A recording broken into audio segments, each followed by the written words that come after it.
Au début, on est, on pleure, on crie, on rit. On observe simplement ce qu'est la vie. Puis on grandit et on apprend à vivre notre vie. À ce moment-là, on se pose la question, qu'est-ce que la vie ? Au fil du temps, on cherche sa propre réponse, dans laquelle moi je répondrais que la vie, c'est une route remplie d'obstacles, de chemins, auxquels on doit trouver le sien, sans se soucier de celui que les autres nous obligeront à prendre. La vie, elle est faite de haut et de bas. Elle nous fait connaître la joie, le bonheur, mais elle nous fait connaître aussi la tristesse, le manque et la peur. Parfois, il se peut que la vie nous remette en question, qu'elle nous fasse douter de nous, de ce que l'on est. Et en nous faisant douter, elle nous force un peu plus à avancer.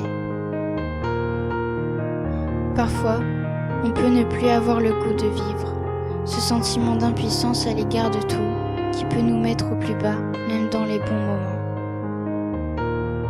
Dans la vie, il y a le passé, où à n'importe quel moment, il peut ressurgir, où l'on peut en avoir des regrets, mais ces regrets nous font apprendre de nouvelles choses dans lesquelles on pourra se rattraper plus tard.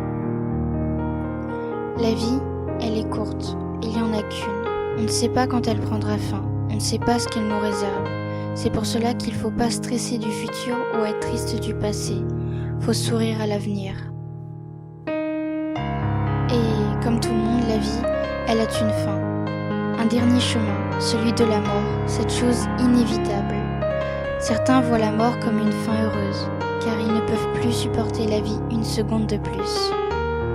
D'autres meurent naturellement de vieillesse. Il y a ceux qui meurent d'un cancer, d'une maladie incurable, alors ils restent là, allongés dans un lit d'hôpital, à souffrir et à se rapprocher chaque jour un peu plus de la mort. La vie, elle peut être longue comme elle peut être courte, elle peut être joyeuse comme elle peut être triste. Mais l'essentiel est là devant nous, cette chose la plus importante que la vie nous offre à chaque instant, qui se nomme l'instant présent.